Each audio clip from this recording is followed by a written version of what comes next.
문제다른 신의 손님입니다. 2024년 3회 제4과목 노동시장론 해설 강의 시작하겠습니다.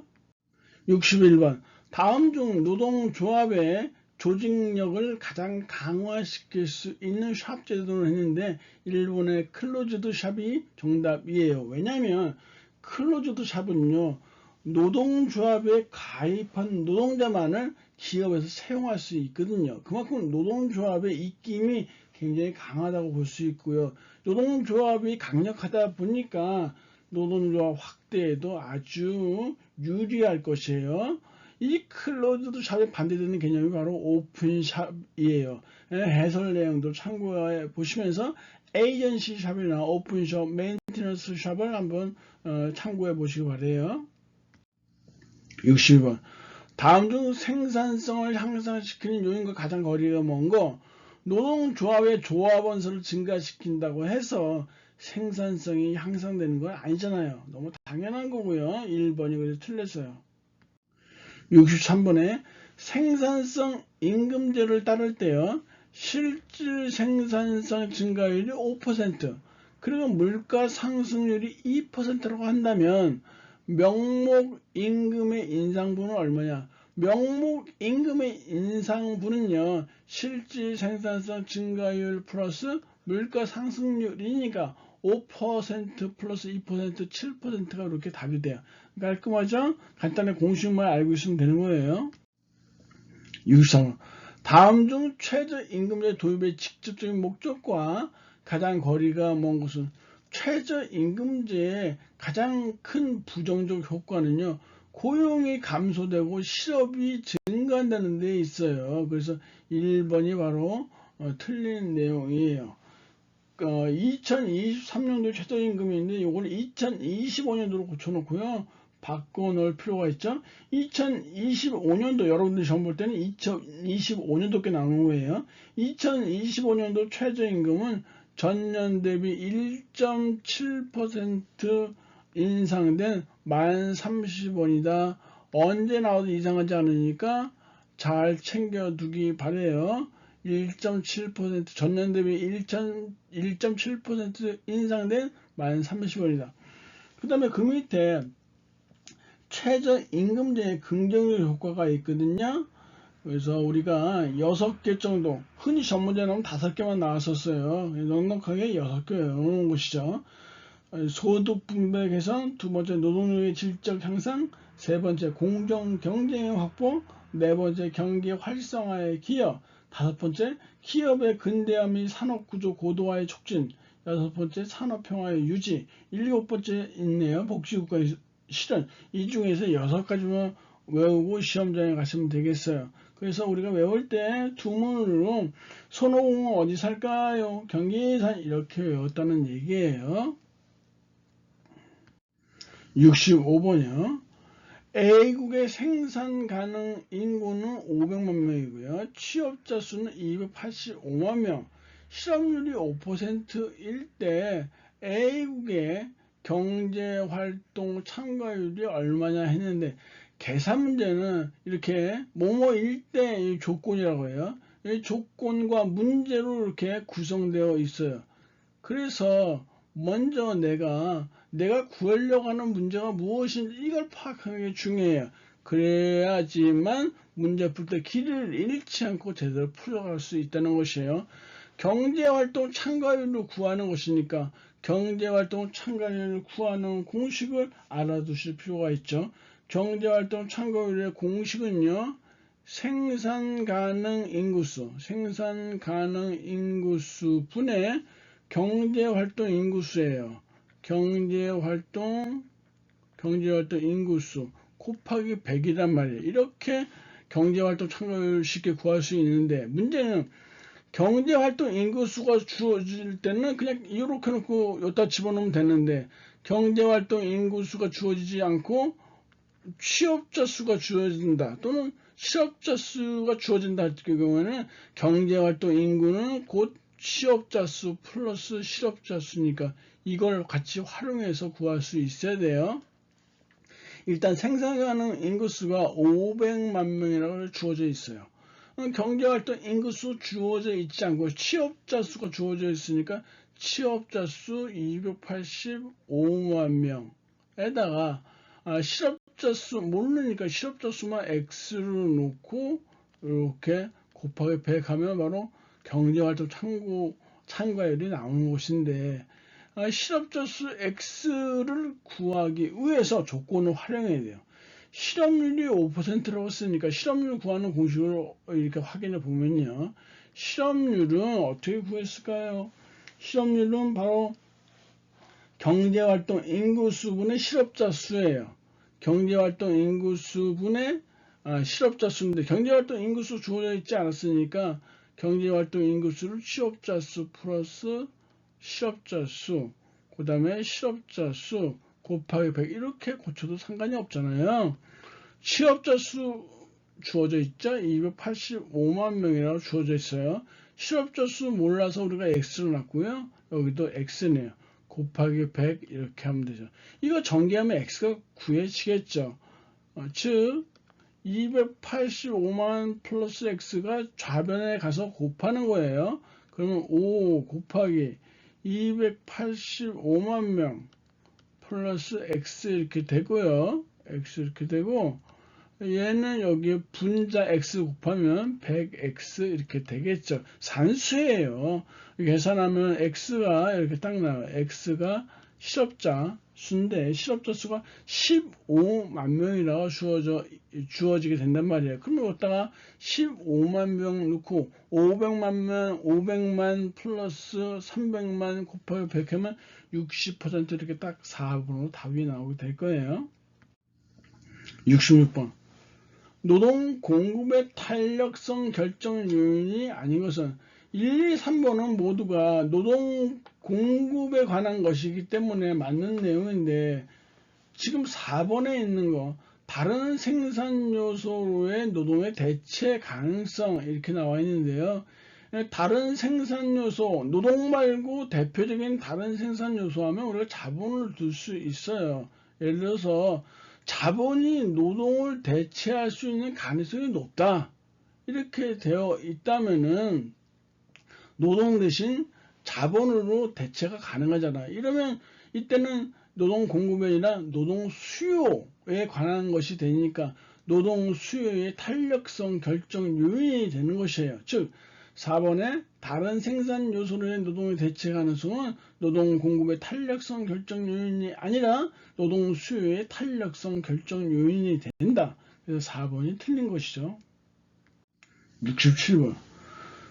근로기준법의 경영상 이유에 의한 해고나 탄력적 근로시간제 등의 조항이 등장하고 파견 근로자 보호 등에 관한 법률이 제정된 이유로 가장 타당한 것은 4번이죠.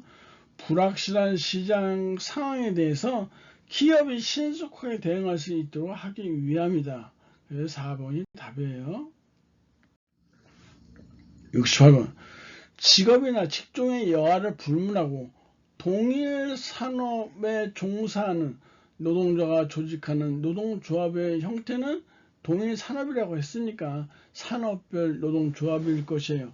그래서 콕 집어 해석과 꿰뚫어 보기를 참고하셔서 노동조합의 형태 3가지, 기업별 노동조합, 직업별 노동조합, 그리고 산업별 노동조합에 대해서 확실하게 구분해 두시기를 바라요. 69번. 노동자 7명의 평균 생산량이 20단위이다. 그리고 노동자를 추가로 1명 더 고용했다고 했으니까 7명에서 8명이 되는 거겠죠. 노동자가. 이렇게 8명을 고용해서 평균 생산량이 18단위로 감소하였다면 이때 추가로 고용된 노동자의 한계 생산량은 얼마냐 했는데, 노동자의 한계 생산량 구하는 공식은요, 노동 투입량의 증가분, 즉 델타 L분의 총 생산량의 증가분, 즉 델타 TP라는 것이 공식이 될 거예요. 그래서 노동 투입량의 증가분을 7명에서 8명이 된 거니까 8-7 하시고요. 총 생산량의 증가분이라고 했는데 총 생산량은 지금 모른단 말이에요. 근데 주어진 조건을 활용하면 구할 수 있죠. 7명의 평균 생산량이 20단이라고 했으니까 총 생산량은 7명일 때는 140단일 것이고 8명일 때는 평균 생산량이 18단이라고 했으니까 이때 총 생산량은 8 곱하기 18에서 144가 될 것이에요. 그러니까 결국 델타 TP는 144에서 140을 이렇게 빼주면 답은 1번에 4단위로 나오게 돼요. 중요하니까 잘 알아두시고요. 70번. 다음 중 성과급 제도의 장점에 해당하는 것은 성과급 제도의 가장 큰 장점이라고 한다면 일한 만큼 내가 소득을 올릴 수 있으니까 근로의 능률을 이렇게 자극할 수 있다는 것이 가장 큰 장점이라고 볼 수 있어요. 그래서 2번이 답이네요. 71번이요. 연장 근로 등 일정량 이상의 노동을 기피하는 풍조가 확산된다면 이 현상에 대한 분석 도구로 가장 적합한 것은 그래서 우리가 이렇게 한번 그래프를 그려보면요. 여기가 노동 시간이에요. 여기가 임금이에요. 우리 임금을 올려주면은 일하는 시간이 그만큼 늘어나겠죠. 그런데 그것도 어느 정도 시간이 지나게 되면 내 벌만큼 벌여. 나도 이제 좀 여가를 즐기는 곡선이 이렇게 후방으로 노동시간 줄이게 된단 말이에요. 후방 굴절이 이루어진다는 얘기예요. 그래서 이런 것을 바로 우리가 후방 굴절형 노동 공급 곡선이라고 하는데 아랫부분은 대체 효과가 소득 효과보다 높은 경우고 위에는 소득 효과가 대체 효과보다 큰 경우다라고 각각 말하는 것이에요. 그래서 이번에 후방 굴절형 노동 공급 곡선이라고 부르고 있는 것이에요. 2번이 답이에요. 72번. 노동시장과 실업에 관한 설명으로 틀린 것은 최저임금제는 비숙련 노동자에게 해당되는 것이고요. 맞는 거고요.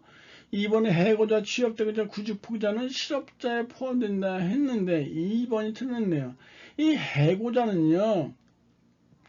해고돼서 다른 데 취업하려고 구직활동을 열심히 하게 돼요. 그럼 이 사람은 실업자로 분류될 수 있어요. 그런데 해고된 사람이 그 직장 구하는 것을 포기한단 말이에요. 즉 구직 포기자로 이렇게 전락하게 되면 이 구직 포기자는 비경제활동 인구이거든요. 그래서 해고자는 실업자가 될 수도 있고 그렇지 않고 비경제활동 인구가 될 수도 있기 때문에 2번이 틀렸다는 얘기예요. 취업 대기자는 당연히 취업자이겠죠. 그리고 구직포기자는 좀 전에 얘기했듯이 비경제활동 인구예요. 참고적으로 경제활동 인구는 아까도 얘기했지만 취업자, 실업자는 바로 경제활동 인구예요. 그리고 주부라든지 구직포기자 이런 사람들은 경제활동 인구하고는 전혀 상관이 없는 비경제활동 인구가 된다는 것이에요. 3번에 효율성 임금은 노동자의 이직을 막기 위해 시장균형 임금보다 높겠죠. 그리고 4번에 최저임금, 노동조합 또는 직업탐색 등이 실업의 원인에 포함된다. 맞는 내용이에요. 2번이 틀렸네요. 73번에 실업률과 물가 상승률 간의 역의 상관관계를 나타내는 곡선은 우리는 필립스 곡선이라고 말하고 있어요. 단편적으로 알아두시면 되고요. 74번. 다음 중 가장 적극적인 근로자의 경영 참가 형태는 바로 근로자 중역이나 감사 역제에 의한 참가이다. 4번이에요. 75번. 실업과 결혼 곡선 일명 베버리지 커브라고 하는데 관한 설명으로 틀린 것을 무엇이냐 찾는 것인데요. 제 그래프는 미리 갖다 놨어요. 실업 결혼 곡선이라고 했어요. 종축에서는 결혼수죠. 비어있는 일자리 수라는 것이에요. 그리고 횡축에서는 실업자 수를 표시한다. 실업자 수 이렇게 표시하고 있어요. 1번 맞고요. 원점에서 멀어질수록 구조적 실업자 수가 증가하면 했는데 A와 B를 보시죠. A점과 B점 한번 보세요. A점, B점을 이렇게 보시면 A점과 B점은 결혼수와 실업자 수가 딱 맞았더니 완전 고용의 상태예요. 근데 A점과 B점은 분명 차이가 있어요. 왜냐하면 B점은요 A점에 비해서 결혼수도 많고 실업자 수도 많아요. 빈 일자리 수도 많고 실업자 수도 많다는 것이에요. 그러니까 B점은 A점에 비해서 경제가 구조적으로 악화되었음을 알 수 있다는 것이에요. 그래서 이번에 원점에서 멀어질수록 구조적 실업자 수가 증가함을 의미한다. 이게 맞는 내용이라는 것이에요. 3번에 마찰적 실업과 구조적 실업을 구분하는 것이 가능하다. 마찰적 실업과 구조적 실업을 구분하는 것은 불가능해요. 4번 현재의 실업자 수에서 현재의 결혼 수를 뺀 것이 수요 부족 실업자 수이다 라고 얘기를 하고 있는데요. 한번 C점 한번 보세요. C점에 보시면 실업자 수가 유수리 한 30명이라고 볼까요? 그러면 그리고 결혼수는 미완이라고 되어 있는데 한 10명이라고 볼게요.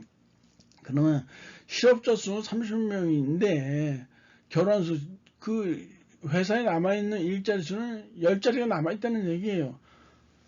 그만큼 회사에서 노동력 수요를 활용하지 않는다는 얘기죠. 즉 수요 부족 실업자 수가 발생한다는 얘기예요.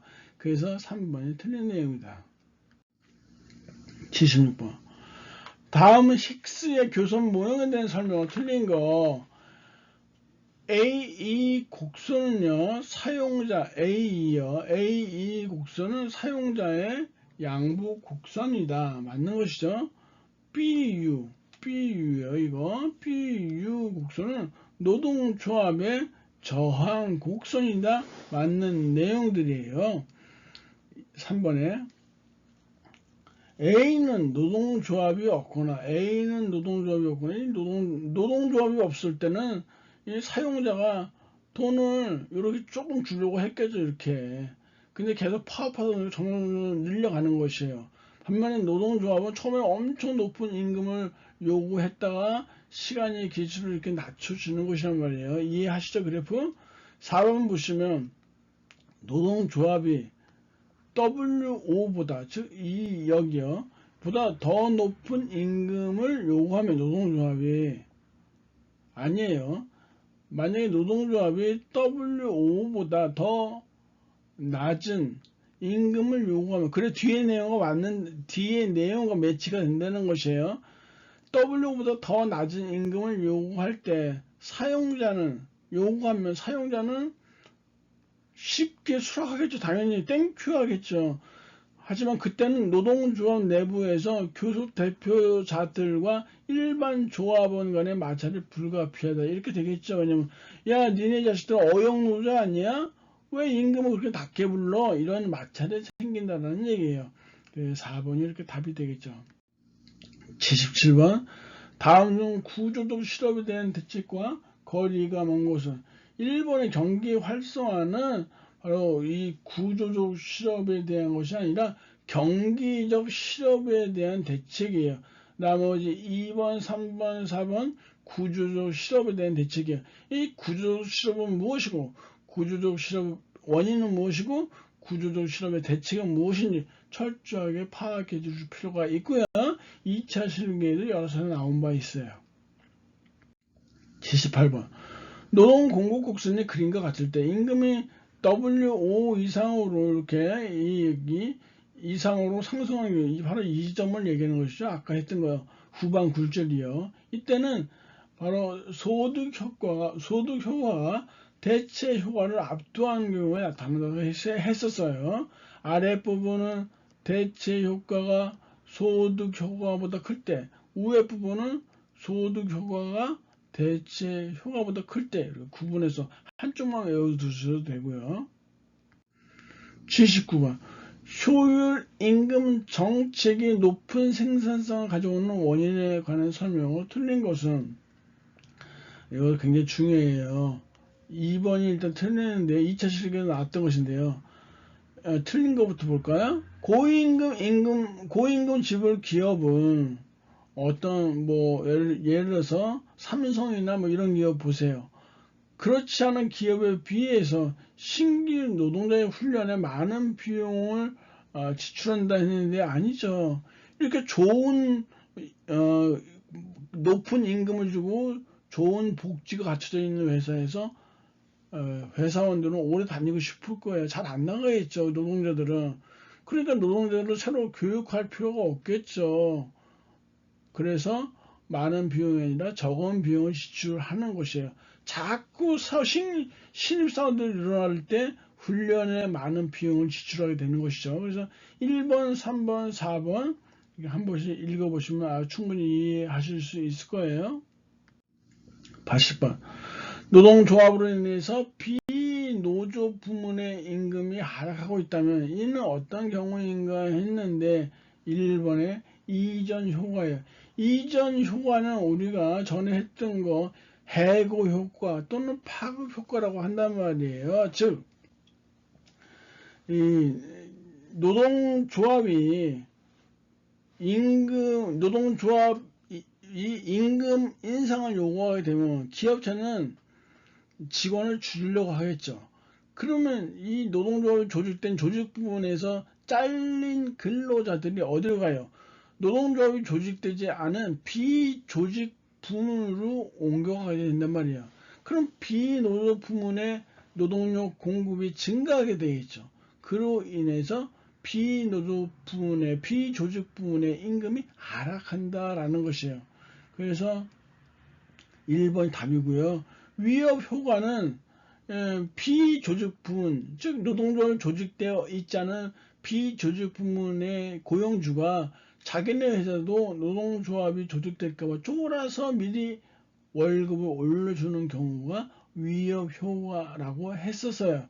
3번에 대기 실업 효과는 지금 보시면 노동조합이 비조직된 기업을 사직하고 상대적으로 높은 임금이 지급되는 조직 부문에 취업하기 위해서 나는 좋은 회사에 들어가기 위해서 당부가 나올 때까지 당부 싣고 있을 거야. 이런 것이 바로 대기 실업 효과예요. 4번에 비노동조합 부문에서 노동 수요 곡선을 좌측으로 이동한다고 했는데 아니죠. 노동조합이 조직되어 있지 않은 비조직 부문에서 노동 공급이 증가한다 했으니까 노동 수요 곡선이나 노동 공급 곡선이 이렇게 우측으로 노동 공급 곡선이 이렇게 주어질 거 아니에요. 이때 노동 공급이 증가한다고 했으니까 이렇게 우측으로 이동하는 효과가 나타난다. 그래서 임금이 하락한다라는 것이죠. 1번이 정답이네요. 가이드랑 고생하셨고요. 다음 시간에 뵙도록 하겠습니다. 감사합니다.